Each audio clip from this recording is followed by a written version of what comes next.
ok, a missão é espetacular, mas depois por outro lado tem lucros, ou por outro lado tem uma veia comercial e isso não faz sentido. E pelo contrário, eu posso dizer que cada vez mais faz sentido e cada vez mais deveriam existir iniciativas, projetos, negócios, empresas que tenham uma missão ou um propósito maior, não é? Olá, o meu nome é Filipe Macedo, CMO da Common e responsável pelo projeto CARES desde o seu início em 2017.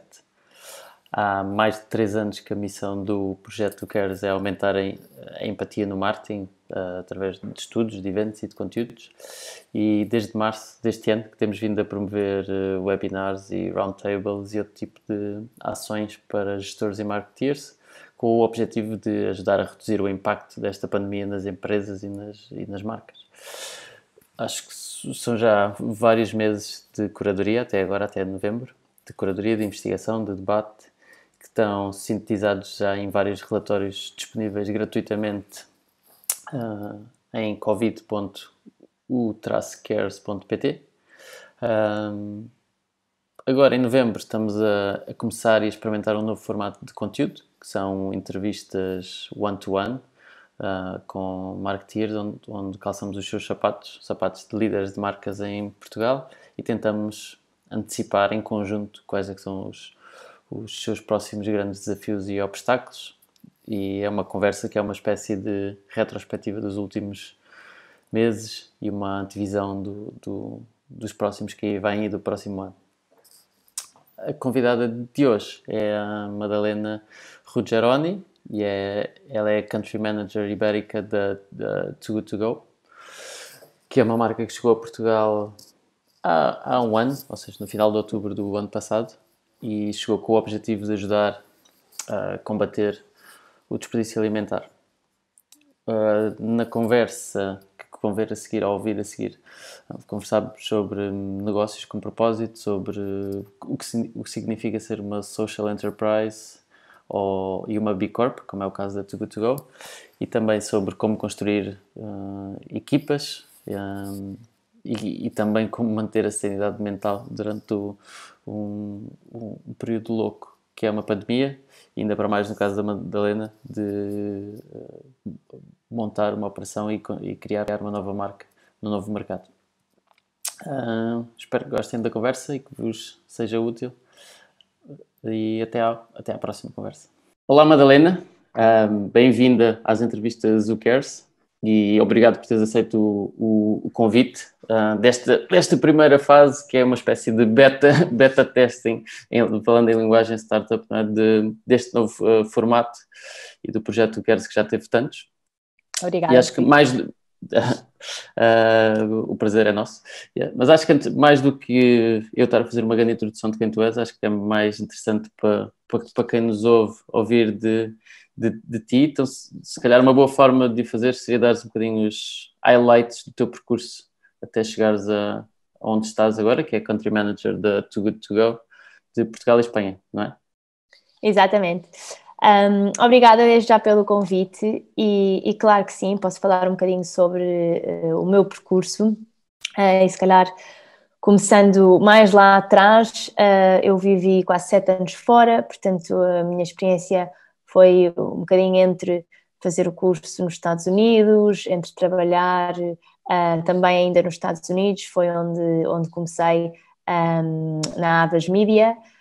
Depois então fui trabalhar para Londres, onde estive na Google, e aí o meu trabalho no fundo era no departamento de parcerias para a equipa de YouTube, para o produto de YouTube, e depois então também trabalhei na parte de marketing para o produto do Google Apps for Work, na altura era assim que se chamava, agora já se chama Google G Suite, e portanto...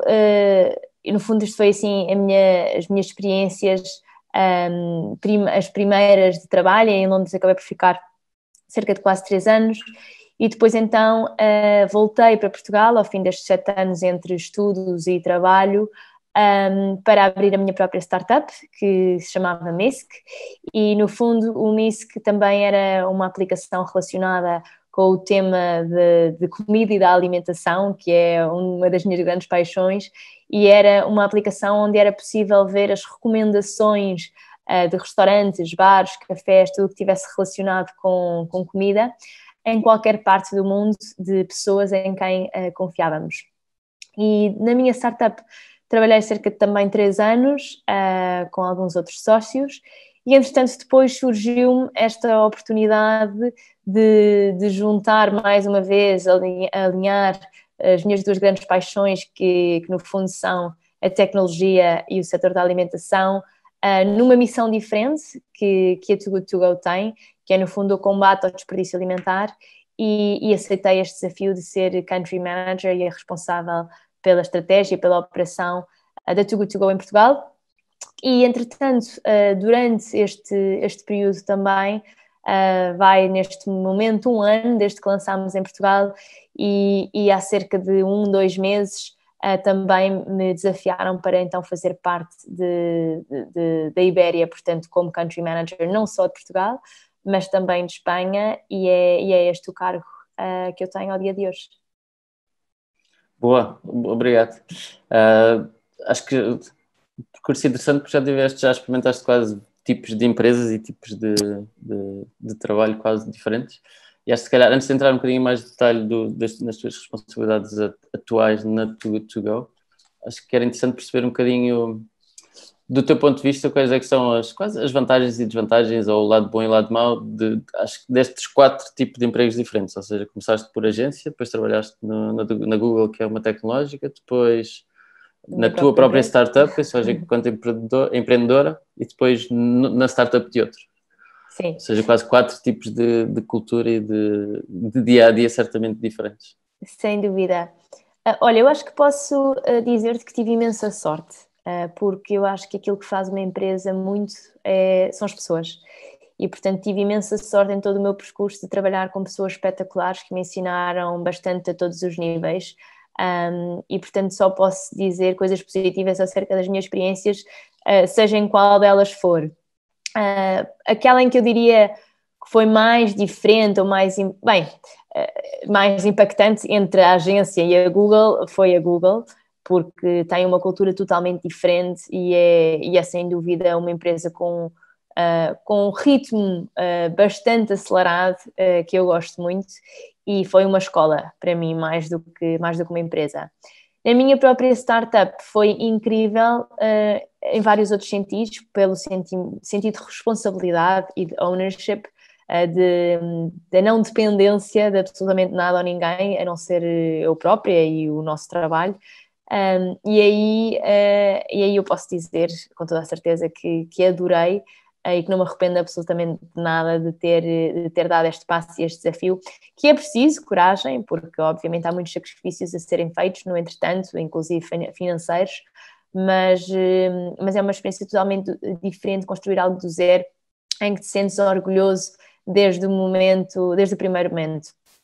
Com a Too Good To Go, eu consegui, no fundo, alinhar aquilo que eu mais gosto, tendo alguma zona de conforto, ou seja, no sentido em que é um projeto que eu me identifico, nas 2 áreas que eu literalmente sou apaixonada por, e ao mesmo tempo construir do zero, que é aquilo que mais me motiva enquanto pessoa e enquanto profissional. Portanto, eu tive a oportunidade de construir do zero a Too Good To Go em Portugal e de crescer uma marca que antigamente não existia, portanto é quase como sendo empreendedora de um projeto que não é meu a priori, porque sim, é uma empresa e uma marca que já está presente em 15 países, mas tendo aqui esta almofada que ajuda no sentido em já existir um product market fit bastante óbvio em outros mercados, de ter recursos, de ter budget, de ter apoio internacional, e isso é sem dúvida uma mais-valia.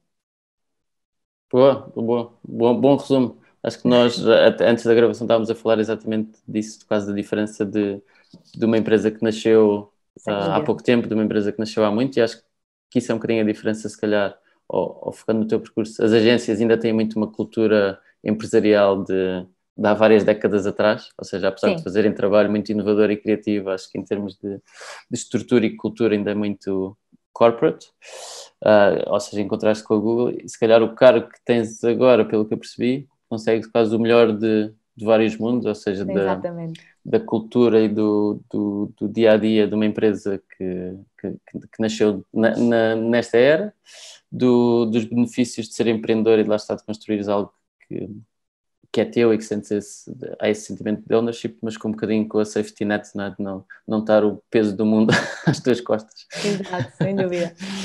Boa. Sim, acho que isso responde um bocadinho. Mas e há alguma coisa mais concreta ou específica que gostes no teu cargo atual? Ou seja, quase coisas do dia a dia, que tipo de tarefas é que dão mais gozo e se calhar quais é que dão menos também? Eu acho que para mim não é tanto acerca das tarefas em si, mas eu posso dizer assim mais objetivamente, mais subjetivamente, que aquilo que eu mais gosto é a minha equipa e a missão que está por trás da empresa.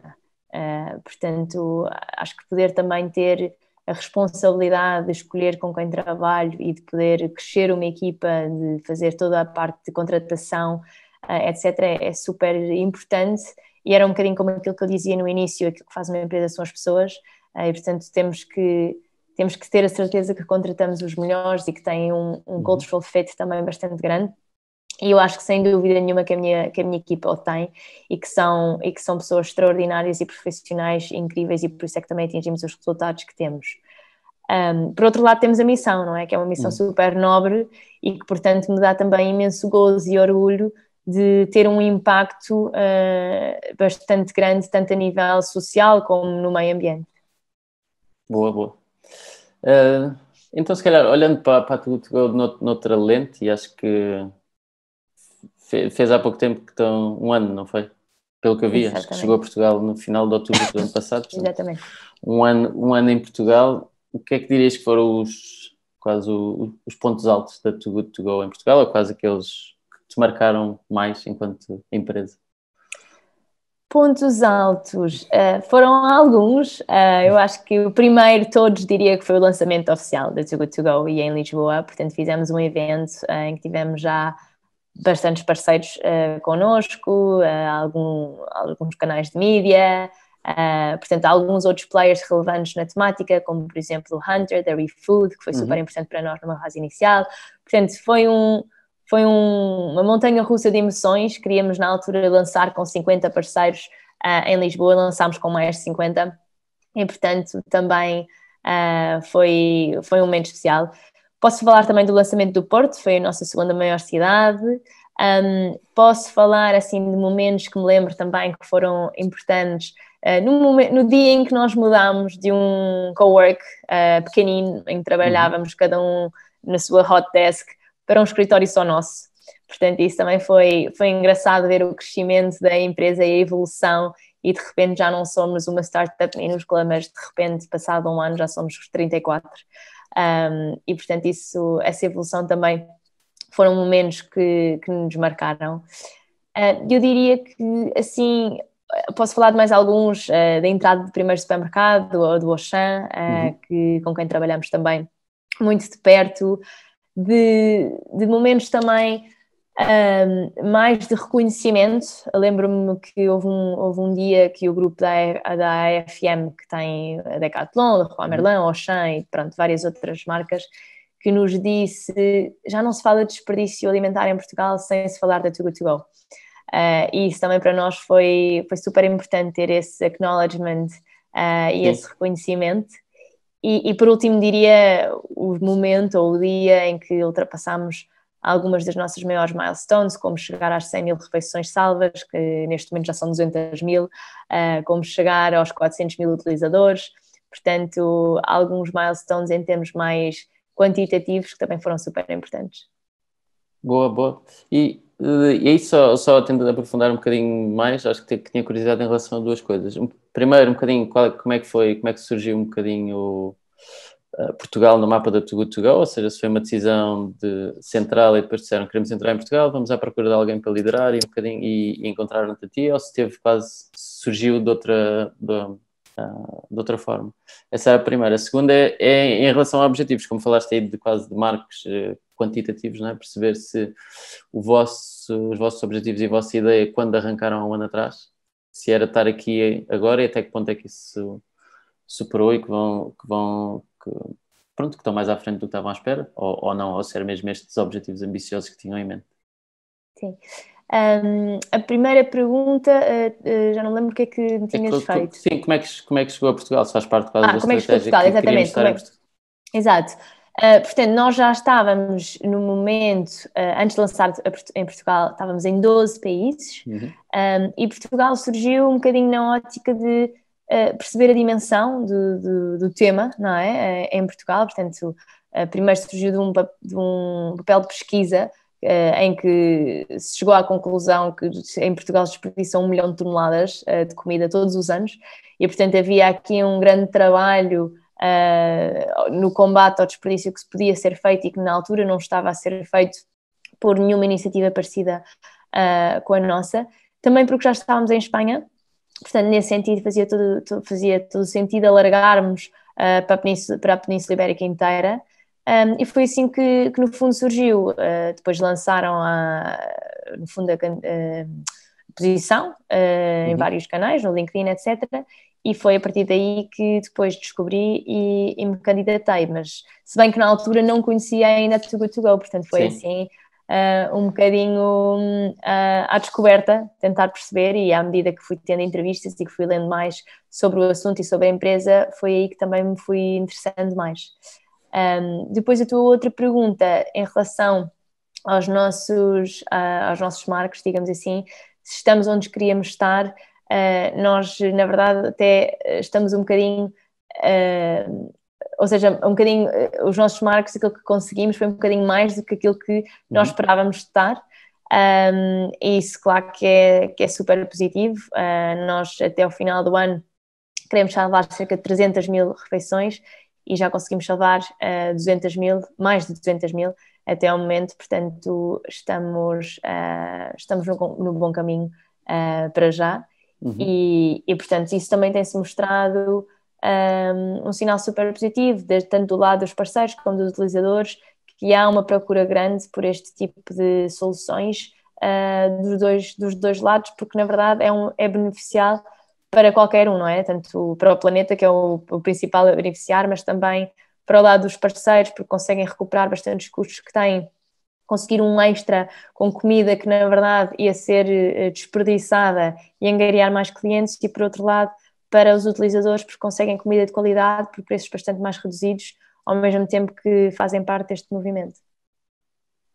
Bom resumo. Estava-me a perceber agora que se calhar devíamos ter explicado um bocadinho melhor o que era Too Good To Go, porque partimos um bocadinho desse princípio, que exatamente também face também a notícias e à visibilidade recente, assumir que as pessoas já sabem, mas pronto, também se não souberem, deixa-se um bocadinho de curiosidade para irem ver. Mas se calhar aproveitava existe alguma coisa ou uma coisa que se calhar que as pessoas desconheçam em relação ao Too Good To Go, ou que ainda não digo preconceito, porque é uma marca muito recente, mas há muita essa tendência hoje em dia, sobretudo, de pôr logo as coisas numa caixa e às vezes sem perceber um bocadinho coisas que está por trás. Portanto, se conseguisses falar para pessoas que já ouviram falar, o que é que tentavas clarificar? Ok. Então, se calhar eu começo pelo princípio, para as pessoas que não sabem o que é Too Good To Go, e depois para as pessoas que já sabem. Para as pessoas que não sabem, a Too Good To Go, no fundo, é uma solução que combate o desperdício alimentar. Essa é a nossa maior missão. E nós trabalhamos em várias vertentes. Uma delas é através do nosso marketplace, que é uma aplicação onde qualquer pessoa pode ter um papel ativo e, portanto, podem salvar refeições ou comida que são excedentes alimentares de vários tipos de estabelecimentos, sendo eles supermercados, pastelarias, hotéis, restaurantes tradicionais, etc. Portanto, nós trabalhamos com qualquer tipo de estabelecimento, desde que queira reduzir o desperdício que tenha e que tenha excedente alimentar, que é vendido depois a preços bastante reduzidos, a 1/3 do preço, aos nossos consumidores. Portanto, isto é no fundo a Too Good To Go reduzida. Algo que as pessoas que já ouviram falar da Too Good To Go e até já utilizaram a nossa aplicação muitas vezes desconhecem é o nosso outro lado, que é o que nós chamamos do nosso movimento. Portanto, nós não somos só uma aplicação, nós somos mais do que isso e atuamos em várias vertentes. Portanto, a nossa aplicação é onde as pessoas conseguem ter um papel mais ativo e mais direto, mas nós também atuamos, por exemplo, com escolas, nos agregados familiares, com negócios, ao nível da política, Em 2020, até ao final deste ano, por exemplo, nós queremos trabalhar com mais de 500 escolas para proporcionar, digamos assim, materiais educativos acerca deste tema do desperdício alimentar. Em relação a negócios, por exemplo, estamos a trabalhar com bastantes empresas em vários dos países onde já estamos também, para que elas consigam mudar os rótulos para, obviamente, também terem aqui um impacto maior na redução do desperdício alimentar na casa das pessoas. Portanto, há vários outros tipos de iniciativas, mesmo a nível, por exemplo, de política, tentamos trabalhar com governos para incentivar mais regulamentações que fomentem o combate ao desperdício e, portanto, isto é toda uma vertente da Too Good To Go que não é tão visível, mas que tem um impacto indireto sobre este lado do desperdício alimentar. Ok, boa. Até eu aprendi agora com isso. Também não tinha tanto essa noção. Sim, de facto, o que está o core business da Too Good To Go é a missão de combater o desperdício alimentar e que depois pode ter várias manifestações, não é? Sendo que a app e a marketplace é a principal, mas que há várias. E acho que isso liga muito bem com duas outras coisas que queria perguntar. A primeira, e é uma questão que já me fizeram mais que uma vez, que é a Too Good To Go... acho que é bom para a sociedade e para o planeta, mas depois, se calhar, empresas como a ReFood vão sofrer por causa disso, porque vão deixar delas de ter, se calhar, o desperdício alimentar que tinham para dar a quem precisa, ou seja, e andam as pessoas quase em busca de refeições mais baratas e deixa de haver para quem precisa e não tem para pagar. E acho que não é esse o caso, mas é só quase um pensamento, é um preconceito que surgiu mais que alguma pessoa. E aí, como estavas a referir até com o próprio Hunter da ReFood, foi uma ajuda, e acho que quando se tem quase uma missão como estas no topo, acho que a competição deixa de ser competição, passa a ser mais um sentimento de cooperação, não é? Ou seja, às vezes quase outras organizações que quase... onde podia haver alguma competição, passam a ajudar-se mutuamente. Sem dúvida, e eu acho que um bocadinho também para desenvolver e comentar aquilo que disseste, há um preconceito e há um bocadinho essa dúvida ou essa pergunta constante que é ok, mas como é que vocês trabalham ou de que maneira é que se posicionam com as ONGs ou com as IPSS, Sim. não é? Portanto, parece que estão mais a prejudicar do que a ajudar, o que é totalmente errado. Até porque, primeiro, há que ter uma noção da dimensão deste problema. Portanto, o desperdício alimentar é um problema tão grande que, por mais IPSS e por mais ONGs que nós tenhamos, não ia ser suficiente para combater todo o desperdício que existe. Portanto, quantas mais iniciativas existam, seja da Too Good To Go ou seja outro tipo de iniciativas, melhor, porque mais facilmente e mais rapidamente conseguimos combater este problema, que é demasiado grande para ser combatido. E melhor ainda se estiverem direcionadas a públicos diferentes, não é? E não ser mais a fazer a mesma coisa. Exatamente. E depois também outra coisa que eu acho que é importante referir é da maneira como nós trabalhamos já ao dia de hoje com algumas destas organizações, como é, por exemplo, o caso da ReFood, como é, por exemplo, o caso da Casa. Portanto, algumas delas que, através da nossa aplicação e para qualquer pessoa que instale, consegue ver, pode doar diretamente para estas organizações de maneira a ajudá-los, porque muitas vezes também o que estas organizações precisam é de recursos financeiros para poderem escalar e para poderem operar nas várias áreas em que precisam. Portanto, isto também é outra das maneiras que nós os ajudamos de maneira a que possam também desenvolver-se mais rapidamente.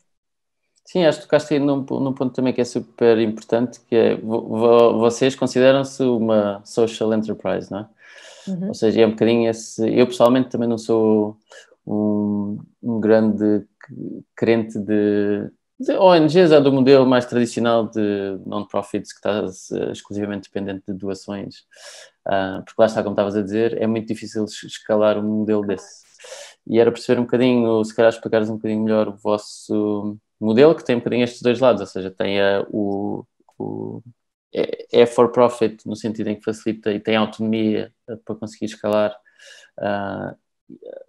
e dessa forma ter mais impacto do que teriam se fossem no non-profit, mas não perdendo quase o norte de ter a missão como ultimate goal e não propriamente fazer dinheiro com Eu acho que aqui também é importante referir o que é, no fundo, um business for profit. Porque também há esse preconceito muitas vezes, ok, a missão é espetacular, mas depois por outro lado tem lucros, ou por outro lado tem uma veia comercial e isso não faz sentido. E pelo contrário, eu posso dizer que cada vez mais faz sentido e cada vez mais deveriam existir iniciativas, projetos, negócios, empresas que tenham uma missão ou um propósito maior, não é? E daí que faça sentido que existam, porque, na verdade, se não tiverem, e se não tiverem esta veia comercial e transacional que muitas vezes é necessária, não têm a dimensão, não conseguem ter a dimensão, as ferramentas e no fundo o capital para poderem escalar e para poderem chegar mais longe e ter o impacto que precisam ter ou que querem ter, não é? Muitas delas até são B Corp, como no caso da Too Good To Go, e que, no fundo, valorizam mais a missão do que propriamente os benefícios, como é o nosso caso, pomos planeta e pessoas à frente do resto, mas não deixamos assim de lado aquilo que é o nosso profit, porque é só a partir do momento em que o temos que conseguimos também crescer e que conseguimos ter a equipa que temos e as ferramentas que temos. E eu, um bocadinho voltando à dimensão, não é, daquilo que nós estamos a querer atingir, nós não se trata apenas de construir uma aplicação, não é? É muito mais do que isso, e na verdade aquilo que nós estamos a tentar fazer a longo prazo é mudar hábitos de consumo. E mudando hábitos de consumo não se consegue fazê-lo de um dia para a noite. E, portanto, pela dimensão e pela complexidade daquilo que estamos a querer resolver, precisamos de ter estas ferramentas, estes recursos, esta escalabilidade, que se não fôssemos um negócio não conseguiríamos ter. Sim, concordo perfeitamente. Acho que aí não é um equilíbrio que não é fácil, porque há muitos preconceitos também com isso. Por um lado tens as empresas e marcas quase exclusivamente for profit, mas que usam missão e purpose quase como uma forma de mascarar o que estão realmente à procura, não é? E como quase tática de greenwashing ou de marketing. E tens do outro lado aquilo que estavas a comentar um bocadinho por alto, que é muitas vezes as pessoas não aceitam, há esse tabu com empresas com uma missão fazerem dinheiro, não é? Parece que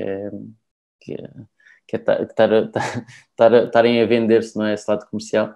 E pronto, o equilíbrio está exatamente no meio. Acho que é quando essa missão e esse propósito está muito integrada com o modelo de negócio e não é só uma campanha de marketing, nem é só uma missão escrita no site.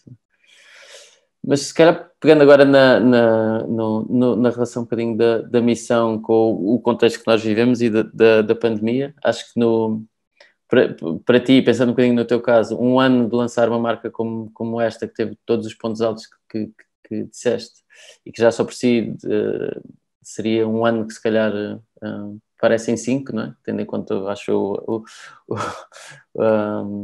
tudo o que aconteceu, e se juntares a isso o contexto da pandemia e quarentenas e tudo isto, então nem imagino a aventura e a viagem que foi para ti.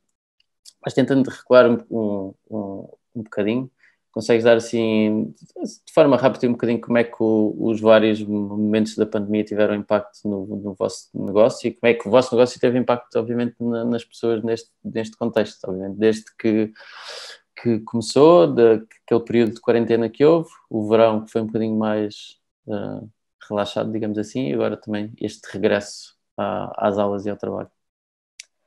Sim, eu acho que na primeira onda, digamos assim, de Covid, foram muitos os negócios que foram afetados, a Too Good To Go, um deles, no sentido em que tínhamos os nossos parceiros a sofrer bastante com isto, não é? Fechados, os restaurantes e as pessoas, obviamente, em casa.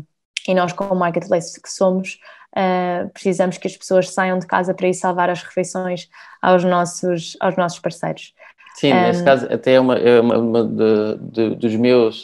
das coisas que eu interpretei mal no início antes de ter usado é exatamente isso, ou seja, pôr Too Good To Go na mesma caixa que pões o Uber Eats ou o Glovo, ou seja, achar que me vinham entregar a casa.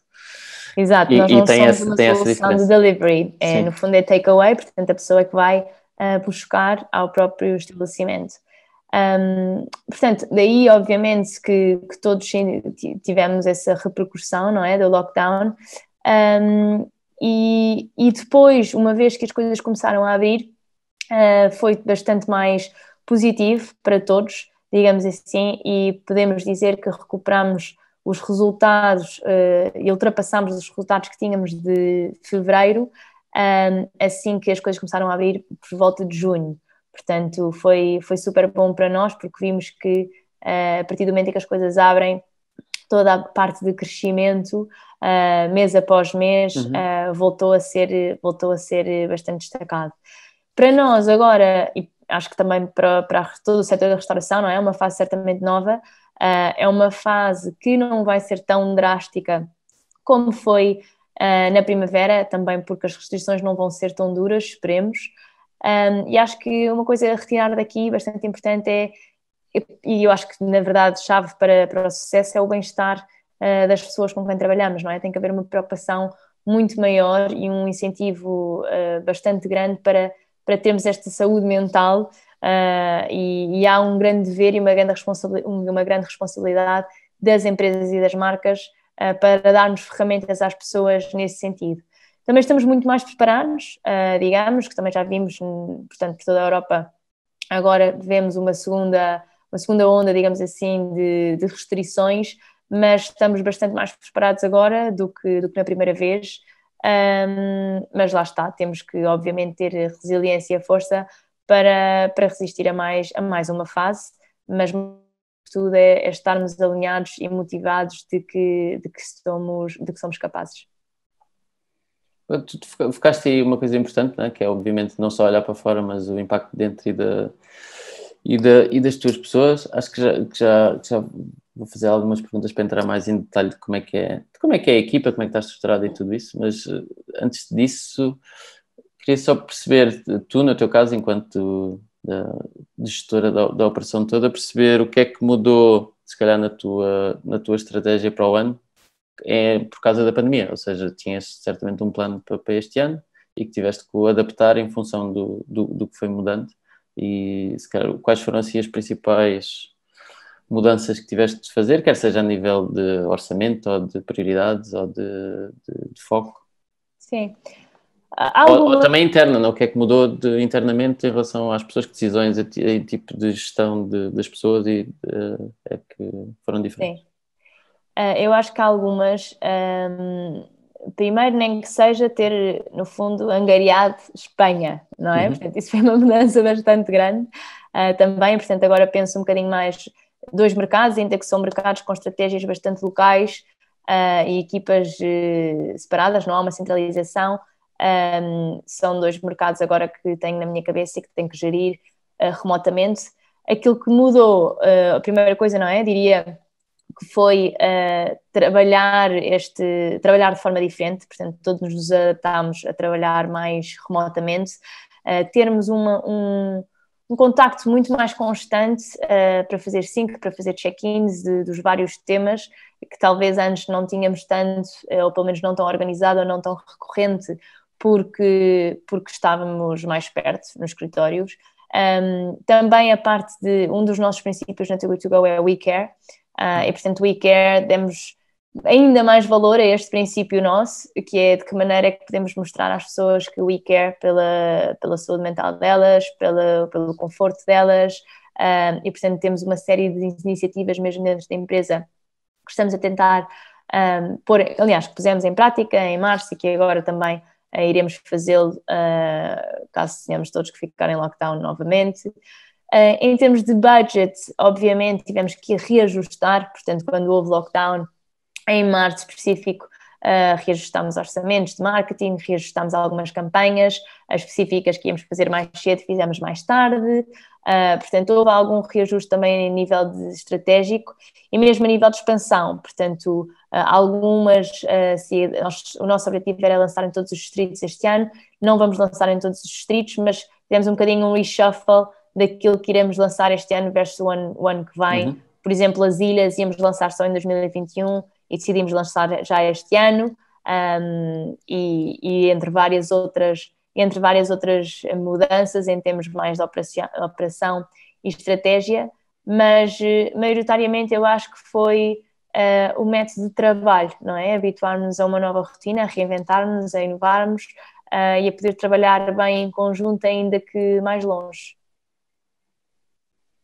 Boa, interessante. Acho que aí, pensando um bocadinho quase nessa repriorização e nas decisões, nas muitas decisões que tiveste de tomar, se calhar muito mais do que as que estavas à espera, consegues dizer se calhar qual é que foi a mais difícil de tomar neste ano? Mais difícil que pode ser mais difícil porque era que tinhas a menos informação e porque foi mais tiro no escuro, ou porque mais difícil por ser a mais importante, no sentido de ser uma decisão com muito impacto? Perceber qual é que foi e se calhar tentar explicar um bocadinho melhor, agora estou curioso para perceber como é que chegaste a essa decisão, não é? Como é que é esse processo de decisão e como é que... Sim. Se é quase um processo solitário de seres tu sozinho, não, tem que ficar sozinho e chegar lá, ou se há outras pessoas que é mais quase colaborativo, não é? Conversam com muita gente. Sim. Assim, de repente não me lembro de uma decisão especificamente, mas lembro-me de um momento mais difícil, que foi também durante este ano. Propuseram, muita coisa acontece na Too Good To Go em um ano, mas também durante este ano propuseram ser a Country Manager do UK, temporariamente, enquanto estávamos à procura de outra pessoa. E, portanto, durante cerca de 3, 4 meses, ao mesmo tempo que ainda tinha Portugal e antes de ter Espanha, tinha que ser a Country Manager do UK na altura mais complicada com o Covid, com o UK. Portanto, aqui muito difícil foi gerir 70 pessoas remotamente, uma estratégia que já tinha sido pensada por alguém que não era eu, e de repente adaptá-la a um momento de adversidade e totalmente incerteza que o foi, não é? Portanto, aqui, e de maneira remota. Portanto, eu acho que não é especificamente uma decisão, mas um período de tempo em que foi mais difícil ou mais challenging para mim, exatamente por não estar tão a par da equipa, da estratégia, das operações, do dia-a-dia, ainda mais com uma cultura tão diferente como da nossa, porque apesar de já ter vivido no UK, sempre quando trabalhei na Google, era pessoas muito de todo o lado do mundo, não é? Uma internacionalização bastante grande. E aqui na Too Good To Go, apesar de haver várias pessoas de outros países, a maior parte era mesmo do UK, portanto a cultura também é mais local. É mais local, bastante diferente, e eu sendo portuguesa também tinha esta diferenciação, enquanto por exemplo com Espanha é muito mais parecido porque é uma cultura muito mais latina e portanto há muito mais parecenças. E eu diria que foi assim esse o momento mais difícil na Too Good To Go.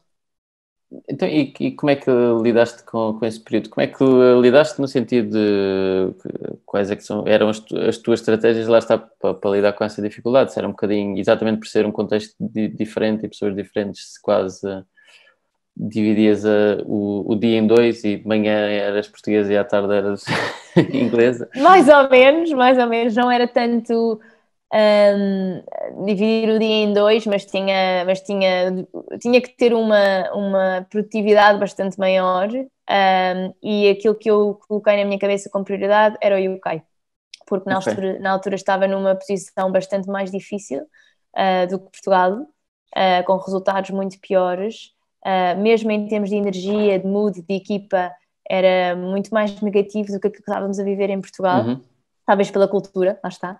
E eu, regra geral, sou uma pessoa positiva, portanto tive alguma dificuldade em conseguir lidar com esta diferença, e portanto aqui a maneira como eu arranjei ou tentei construir o meu dia foi tentar que fosse talvez 60% UK, 40% Portugal. E isto também porque eu estava muito mais perto das pessoas em Portugal, não é? Portanto era muito mais fácil falar de assuntos, etc. E de UK não. Portanto eu tentei conhecer bastante bem a equipa, mesmo que remotamente, fiz bastantes reuniões a toda a hora, organizar um bocadinho a estrutura, portanto mudei toda a estrutura da equipa como estava organizada em UK, porque na minha cabeça não fazia muito sentido como estava organizada e achava que não era a maneira mais eficiente de trabalhar. Mesmo em termos de estratégia, tivemos que mudá-la porque estávamos muito focados nas cidades principais e nos centros das cidades, e aquilo que vimos também com o Covid foi as pessoas a irem muito para as periferias, portanto, e zonas mais remotas, para ficarem em casas de família, ou mesmo saírem das zonas de trabalho, e portanto começámos a focar nos arredores, nos neighborhoods, em termos de estratégia, que foi também a mais inteligente, digamos assim, porque era onde as pessoas se encontravam. E portanto foi lá está, foi um balanço entre conseguir puxar e andar com as coisas para a frente em Portugal, mas mais ainda de motivação e de reorganização no UK. Depois acabei também por ir lá quando o espaço aéreo depois abriu, e também foi bastante positivo, porque conhecer a equipa em pessoa faz toda a diferença. Faz toda a diferença, sim. Já te vou perguntar um bocadinho mais detalhe sobre como é que a equipa está organizada, mas podemos ficar na equipa em Portugal, que essa deve ter sido mais construída à tua medida, portanto faz mais sentido olhar para aí. Mas só antes de chegar aí, lembrei-me de outro ponto interessante, nós aqui com este projeto do CARES também fizemos várias roundtables durante a pandemia, e obviamente o tema da saúde mental e a preocupação com as pessoas era comum a todos os líderes, mas pouca gente fala de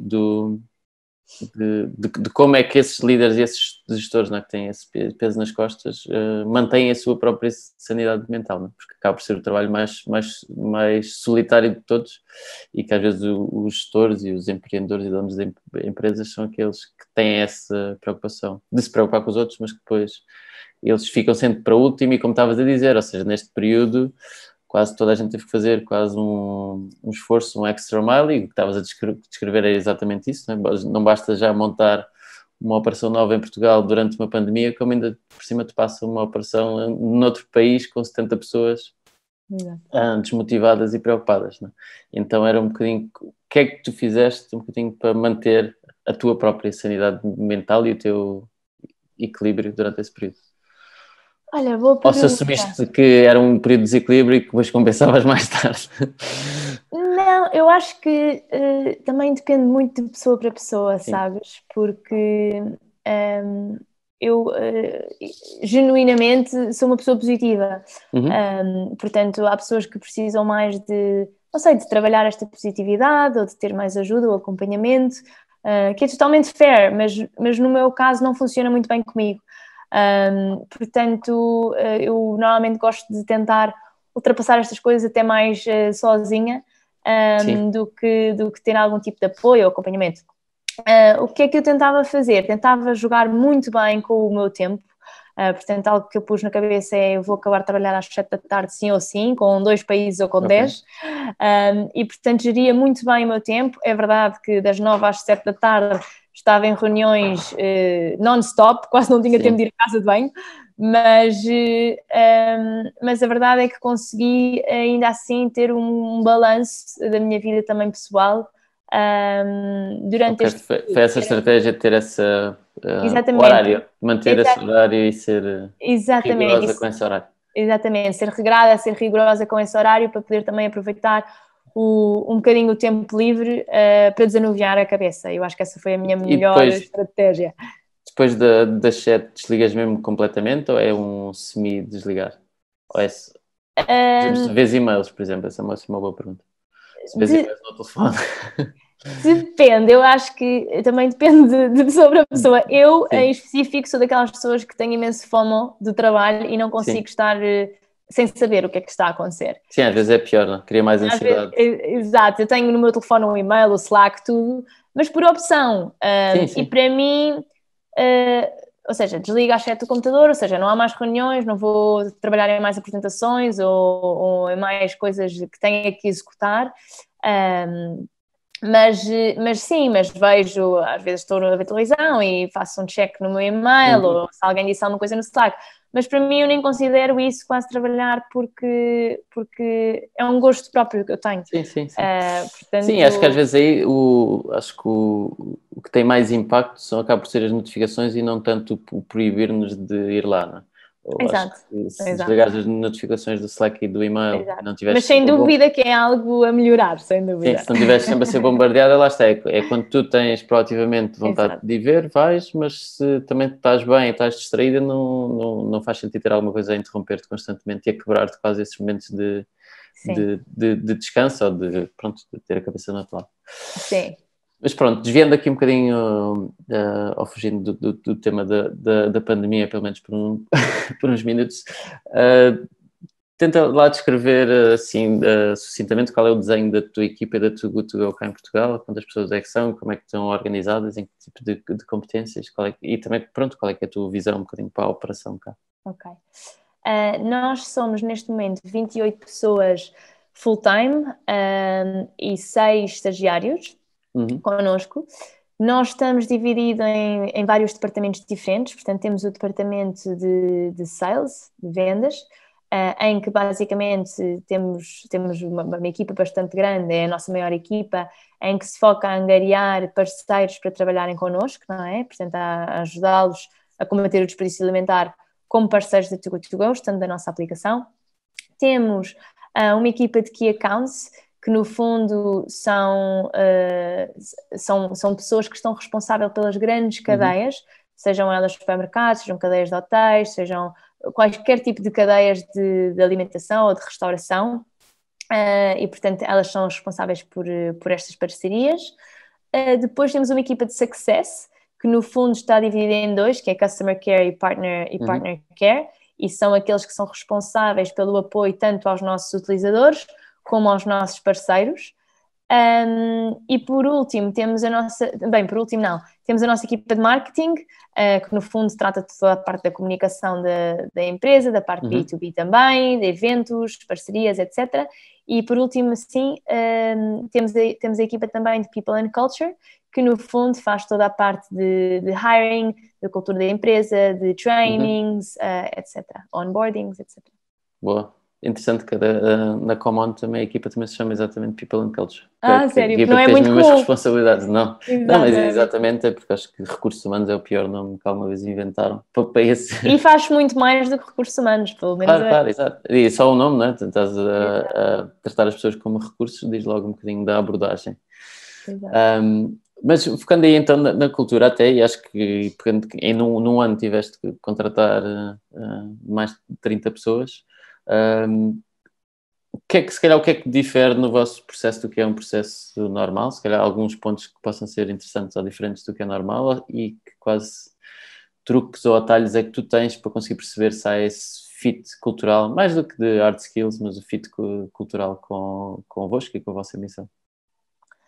Olha, não temos propriamente truques, eu acho é uma questão de ter um processo bem alinhavado, Uhum, temos um script também bastante conciso de perguntas para avaliar diversas dimensões, não é? Uma uhum, delas é o fit cultural, portanto tentamos perceber bastante bem, não é? Até que ponto é que a pessoa que vamos contratar também tem esta preocupação com o tema da sustentabilidade e como é que isso se traduz no dia a dia dela própria. Portanto, isto falando mais uhum. na parte de fit cultural. Depois também, obviamente, avaliamos a experiência anterior que teve e quais são as suas skills específicas para o perfil de Uhum. pessoa que estamos à procura. Sim, e em relação ao fit cultural é mais porque obviamente ao perguntar as pessoas dizem sempre o que acham que os outros querem ouvir, não é? É quase perceber, quase que eu lembro por isso é que estava a dizer truques, lembro de alguns interessantes de agências sobretudo, que era há normalmente quase aquele teste clássico é que diz, será que eu era capaz de ou beber um copo com esta pessoa? Mas esse, quer dizer, é tão óbvio hoje em dia, então havia uma agência que tinha um que era para perceber realmente se havia fit, se ia haver possibilidade de trabalhar em conjunto, eu era capaz de dormir numa tenda com esta pessoa durante uma noite. Ou seja, Sim, é um bocadinho mais nós no intenso do que beber início, um copo. exato, nós no início também tínhamos isso, tipo, se Isso é éramos quase um capazes de ser teste para o amigos ou próprio de ser. entrevistador perceber quase Sim, intuitivamente se há fit ou não. Obviamente que isto depois sim. tem o perigo de ser, eu estou a contratar uma pessoa à minha medida, não quer dizer que seja à medida. Exato, e nós no início da empresa tínhamos muito isso, que era, seria capaz de passar um dia com esta pessoa ou Sim.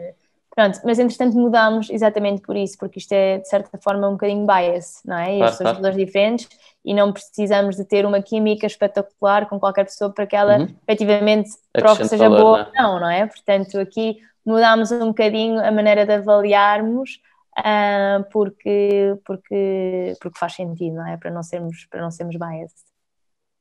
Boa.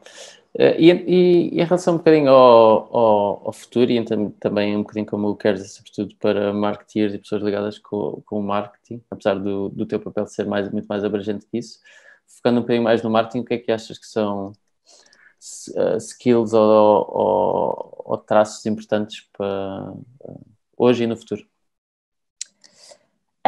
Skills ou traços importantes.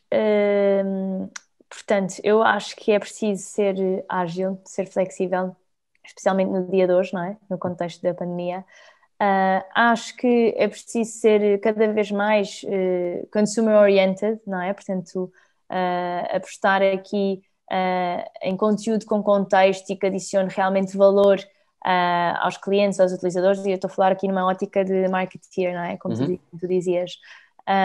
Eu acho que este para mim é a maior... Pronto, são assim os maiores conselhos ou mensagens. Acho que em termos de skills especificamente é o saber ouvir. Acho que é importante as pessoas conseguirem ouvir os dois lados e, portanto, é a partir daí que conseguimos tirar muitos insights e depois adaptar também a nossa estratégia de marketing consoante aquilo que ouvimos e o feedback que recolhemos. Ok, boa.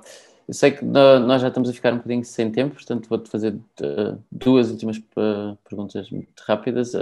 Uma é mais curiosidade e perceber, no teu caso, que outras marcas é que estão no teu radar e podem ser marcas que, obviamente, tu vês do teu setor, que vês como referência ou como concorrência até, no sentido do construtivo, ou marcas de outros setores que te inspiram e que tu achas que são, lá está, boa inspiração para o trabalho que tu fazes. Esta é a primeira pergunta e se calhar acho que a outra era um bocadinho só em jeito de quase de resumo da conversa, que mensagem ou conselho é que deixavas a um marketeer, a um responsável de marketing de outra marca, com base no que tu aprendeste até agora?